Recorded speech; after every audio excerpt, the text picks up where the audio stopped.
जय गजानन श्री गणेश। आज हम गणेश पुराण के 69, 70, 71 एवं 72वें अध्याय पर चर्चा करने वाले हैं। तो श्री गणेश पुराण का 69वां अध्याय इस प्रकार है। सूर्यसेन बोला कि ब्रह्मा ने कृतवीर्य के लिए सिद्धिप्रद उत्तम संकष्टी चतुर्थी व्रत का किस प्रकार उपदेश दिया था, वह आप मुझे बतलाएं।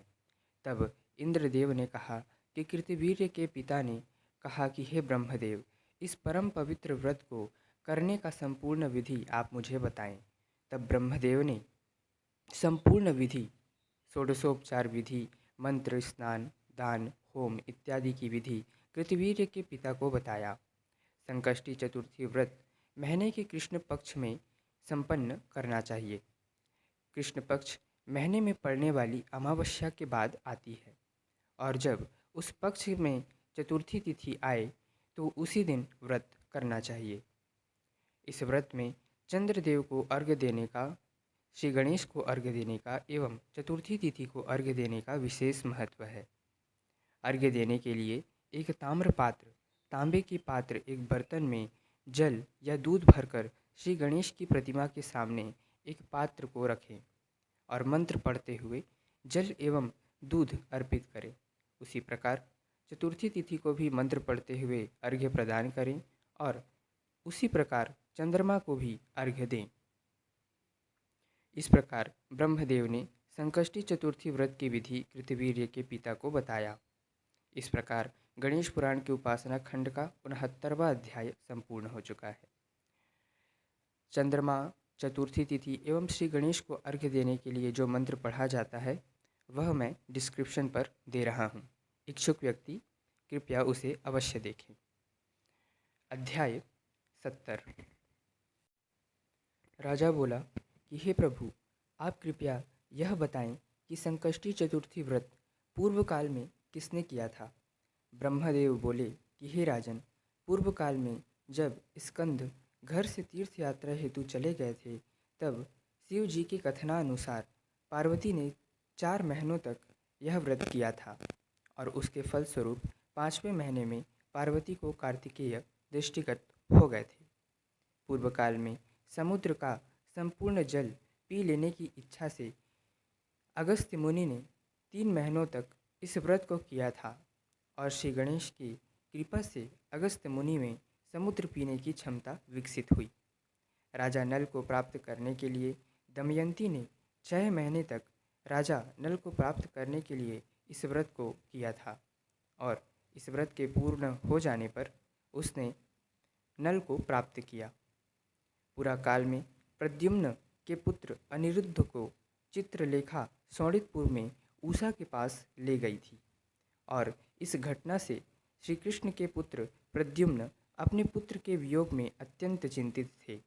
तभी देवी रुक्मणी ने प्रद्युम्न से कहा कि हे पुत्र, जब तुम बाल अवस्था में थे और तुम्हें संबरासुर नामक एक असुर हरण करके ले गया था, तब मैं बहुत दुखी थी। तब लोमेश मुनि ने मुझे श्री गणेश के सर्व सुखप्रद संकष्टी चतुर्थी व्रत का विधान बताया और उसके पालन करने को कहा। तब उस व्रत के प्रभाव से तुम उस संबरासुर को मारकर वापस आए थे। तब देवी रुक्मणी के प्रेरित करने पर प्रद्युम्न ने इस व्रत को किया था। तभी नारद जी से उसने सुना कि अनिरुद्ध बाणासुर के पुर में है और शोणितपुर में शिव के साथ संग्राम से भयभीत भगवान कृष्ण ने उद्धव के कथनानुसार संकष्टी चतुर्थी व्रत का उत्तम विधान केवल एक बार किया। तभी वह शोणितपुर में जाकर क्षण मात्र में बाणासुर को युद्ध में जीतकर उषा के साथ अनिरुद्ध को लेकर आए थे। ब्रह्मदेव ने कहा कि हे राजन, पूर्व काल में मैंने भी सृष्टि रचना की इच्छा से संकष्टी चतुर्थी व्रत को किया था। इस प्रकार यह व्रत सभी संकटों को हरने वाली एवं सर्व सुखप्रद है। इस व्रत को बालक, वृद्ध, स्त्री, पुरुष, देव, राक्षस सभी कर सकते हैं। सूत जी बोले कि उस राजश्रेष्ठ कृतवीर्य ने यह सब कथा सुनकर समस्त दुखों की शांति हेतु विधिवत संकष्टी चतुर्थी व्रत किया। उस व्रत के प्रभाव से शत्रुओं को परास्त करके उसने अपने पुत्रों के साथ निष्कंटक राज्य का भोग किया था। इस प्रकार गणेश पुराण के उपासना खंड का 70वां अध्याय संपूर्ण हुआ। अध्याय 71। राजा बोला कि हे महामति ब्रह्मा, संकष्टी चतुर्थी व्रत का उद्यापन कैसे करना चाहिए। ब्रह्मदेव ने कहा कि इस व्रत का उद्यापन 1 महीने अथवा 5वें या 7वें महीने में करना चाहिए। व्रतकर्ता को चाहिए कि अपने मनोकामना के अनुसार जिस भी महीने में 1, 5 एवं 7 महीना पूरा हो, उस महीने की पड़ने वाली चतुर्थी को श्री गणेश की षोडशोपचार से पूजा करें, संपूर्ण विधि का पालन करें और तब ब्राह्मणों एवं दरिद्रों को, वंचितों को शुद्ध सात्विक भोजन कराकर स्वयं भी भोजन करें और ब्राह्मणों को दान देकर श्री गणेश से उनकी प्रार्थना करें कि अपने भूल चूक के लिए हमें क्षमा करें। प्रार्थना करने के अनंतर संकष्टी चतुर्थी व्रत का पूर्णाहुति एवं उद्यापन करें।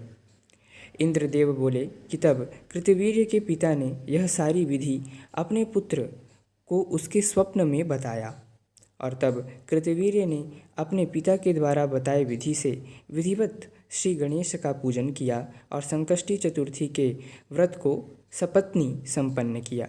इस प्रकार गणेश पुराण की उपासना खंड का 71वां अध्याय संपूर्ण हुआ। अध्याय 72। राजा सूरसेन बोला कि हे इंद्रदेव, तदंतर संकष्टी चतुर्थी व्रत का अनुष्ठान करने के उपरांत राजा कृतवीर्य एवं उसकी पत्नी को पुत्र कैसे उत्पन्न हुआ था। इंद्रदेव बोले कि तब इस व्रत के फलस्वरूप कृतवीर्य की पत्नी ने गर्भ धारण किया और 9वें मास में उसने एक पुत्र को जन्म दिया, किंतु उसका शरीर संपूर्ण नहीं था। वह बालक हाथ एवं पैरों से हीन था और उसकी इस प्रकार की दशा को देखकर उसकी माता रुदन करने लगी। तभी कृतवीर्य भी वहां आ गया और दुख से रोने लगा और श्री गणेश से कहने लगा कि हे प्रभु, मेरे इस तपस्या का क्या यही फल है। तब उसके मंत्रियों ने उसे संतावना दिया और कहा कि आप कुछ उपाय करें, भगवान पर विश्वास रखें। तब कृतवीर्य ने अपने आप को संभाला। इसी प्रकार कुछ वर्ष बीतने के बाद एक दिन दैव योग से ऋषि दत्तात्रेय कृतवीर्य के महल में आए और तब कृतवीर्य ने दत्तात्रेय का विधिवत स्वागत किया। तब दत्तात्रेय जी ने कहा कि हे राजन, तुम मुझे अपने पुत्र का दर्शन कराओ। तब कृतवीर्य दुख के साथ अपने पुत्र को दत्तात्रेय को दिखाता है। तब दत्तात्रेय ने अपनी दिव्य दृष्टि का प्रयोग कर उस बालक का भविष्य देखा और कहा कि यह बालक एक छत्रपति राजा बनेगा। हे कृतवीर्य, यह पुत्र तुम्हें श्री गणेश की कृपा से मिला है। इसकी यह दशा का कारण यह है कि आपने संकष्टी चतुर्थी व्रत के जागरण में जमभाई आने के बाद असावधानी पूर्वक आचमन नहीं किया था। यही कारण है कि यह बालक आधे शरीर के साथ उत्पन्न हुआ है।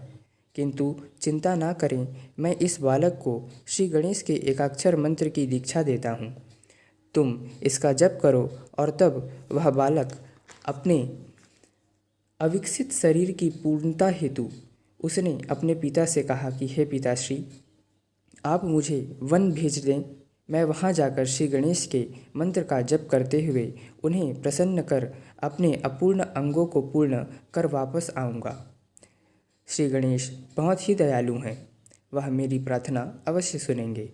तब कृतवीर्य ने अपने पुत्र को एक पालकी में बिठाकर वन में भेजा। तब उस बालक ने 12 वर्ष तक श्री गणेश के एकाक्षर मंत्र का जप किया। इस प्रकार गणेश पुराण के उपासना खंड का 72वां अध्याय संपूर्ण हुआ। जय गजानन श्री गणेश।